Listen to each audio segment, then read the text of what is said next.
तो जय हिंद दोस्तों, welcome back to my new blog. और आज के ब्लॉग में आपका स्वागत करते हैं। एक चीज़ पूछनी थी मेरे को देहरादून वालों से, भाई कौन सा चरस और कौन सा गांजा फूक रहे हो तुम लोग आजकल यार? हाँ, मतलब पहले तुमने एंजल चकमा को मारा, ठीक है, अब तुम कश्मीरी बंदे को मार रहे हो। अगला नंबर किसका है? नहीं बता दो ना तुम लोग। हाँ, शहर का विकास तुमसे हो नहीं रहा, देहरादून की गंदगी तुमसे साफ हो नहीं रही है। हाँ, ये मतलब वो क्या क्या तुम्हारी साइकोलॉजी को क्या मतलब? हम लोग भी घर से बाहर रहते भाई। उत्तराखंड की 60% पॉपुलेशन जो है ना वो घर में नहीं रहती है, सारे घर से बाहर रहते हैं। वो जो सीएम साहब आपको पता है ना, हमारा उत्तराखंड विकास कर रहा, हमारी विकास दर बढ़ गई है, नहीं ये बढ़ गई, नहीं बढ़ गई है, ये कोरे कागज़ पे लिखना बहुत आसान होगा भाई। रियलिटी में कुछ नहीं हो रहा है वहाँ। देहरादून से दिल्ली एक्सप्रेस वे हाईवे बना दिया है, उसका आधा हिस्सा तो यूपी में ही आता है। मेरठ तक तो पूरा यूपी चल रहा है ना, उसके बाद रुड़की के बाद आगे आ रहा है। तो हमारे पास तो उतना 230 किलोमीटर का हाईवे अगर वो है तो उसमें 230 किलोमीटर में तो हमारे पास तो खाली 100 किलोमीटर है ना, बाकी 130 तो यूपी वालों के पास ही है। अब चलो आगे चलते हैं भाई। मेरा ये कहना है कि देखो, किसी भी समुदाय के खिलाफ, खास करके मेरा कश्मीरियों से ये कहना है कि भाई आप लोग ना कोई आसमान से टपके हुए लोग नहीं हैं। ये जो आप लोगों ने एकदम से हमारे खिलाफ एक मुहिम चला दी ना कि हम उत्तराखंड के लोग, ये हमें नफरत हो गई है, हम हिंदू संगठन के लोग हैं, हम ऐसे लोग हैं।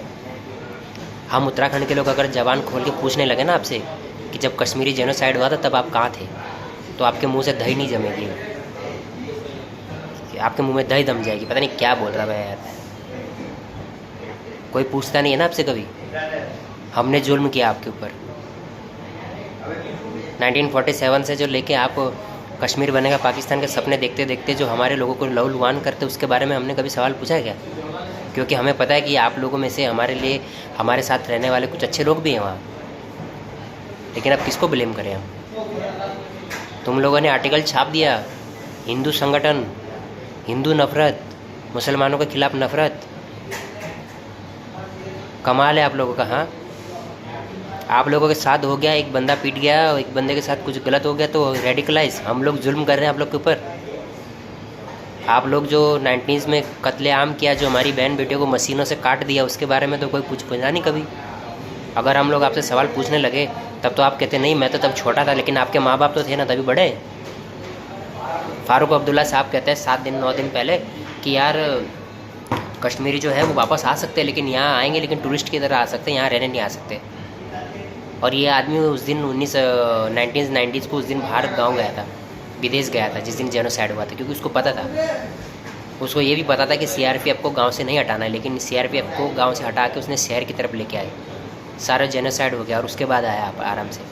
लेकिन फ़ारूक अब्दुल्ला साहब, छोटी सी चीज़ बताते हैं, आपसे कोई दुश्मनी नहीं है, क्योंकि अब आपकी उम्र इतनी हो गई कि अब आप जीवन के आखिरी चरण में हो, ठीक है। जन्नत जाने के सपने मत देखिए, और जाते जाते कम से कम सच बोल के जाइए अपने ईमान के नाम पे, क्योंकि हम सुनना चाहेंगे आपकी ज़बान से कि ये जो नफ़रत का बीज आप बो के आए हो, ये हमारे बीच अगर आपने ये नफ़रत का बीज बोया कि हमेशा मुसलमान विक्टिम काट रहा है, मुसलमानों के ऊपर जुल्म हुआ है, तो ये जुल्म किसने किया आपके ऊपर?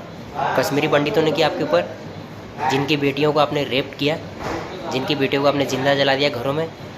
आज भी निशान है कश्मीरी में।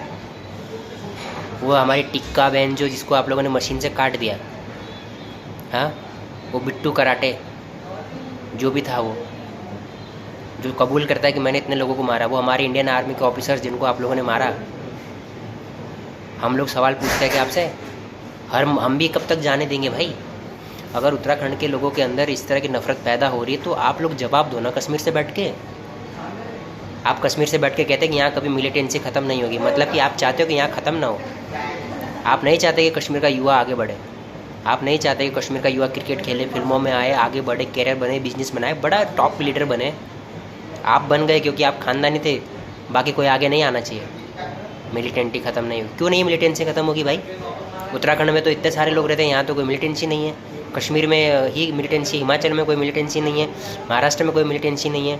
आपके कश्मीर में ऐसा क्या हो रहा है जो मतलब आपको मिलिटेंसी बनना पड़ता है?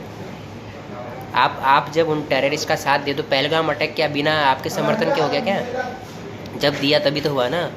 ये गुस्सा नहीं है, ये सवाल पूछ रहे हैं हम आपसे। ये जो आप अचानक से कहते हो कि हिंदू संगठनों का हमारे खिलाफ, मुसलमानों के खिलाफ जुल्म कर रहा है, क्या छाप रहे हैं आप उन आर्टिकलों में? हैं? आरपा शेर खानम कह रही है कि इस देश में जब से बीजेपी सरकार रही है तब से यहाँ बड़ा वो मुसलमानों के खिलाफ जुल्म हो रहा है। 800 साल की रियासत है आप लोगों की हिंदुओं के ऊपर, 800 साल। अभी 100 साल भी आज़ाद हुए नहीं है और आपके ऊपर हम जुल्म कर रहे हैं। कोई साइकोलॉजी बनती है बोलने की? 800 साल एक शेर मतलब कमज़ोर पड़ गया तो क्या उसको जुल्म हो रहा है क्या उसके ऊपर? आप खुद को शेर ही कहते हैं ना।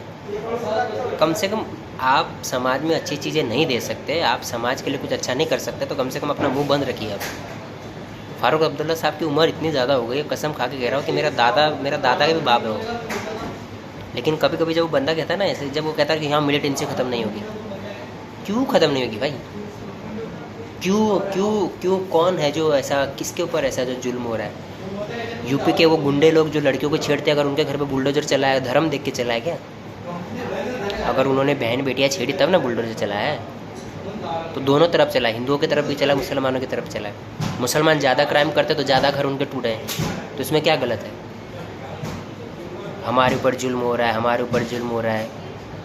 बाबरी मस्जिद की जहाँ तक बात रही, समर्थन इस बात का है कि बाबरी मस्जिद का जो ढांचा है, हमने कोई ऐसे नहीं कि हमने आपसे छीना है या हमने आपके लोगों को मारा है। कानूनी लड़ाई चली और आज नहीं 500 साल से लड़ रहे थे, तब जाके मिला है। तो आप लोग का क्या है इसमें विक्टिम कार्ड है? हमसे जुल्म हो रहा है, जुल्म हो रहा है। एक भी अगर हिंदू संगठन का, एक भी समाज का कोई गौरक्षक जब किसी बेगुनाह को मारता है, चाहे वो मुस्लिम गाय तस्कर से जुड़ा हो, चाहे किसी भी हो, मैं बोलता हूँ हमेशा गलत किया। क्योंकि जब आपके पास एविडेंस नहीं है, आपके पास आपने देखा नहीं कि उसके पास गाय का मांस है, तो आपने उसको मारा क्यों?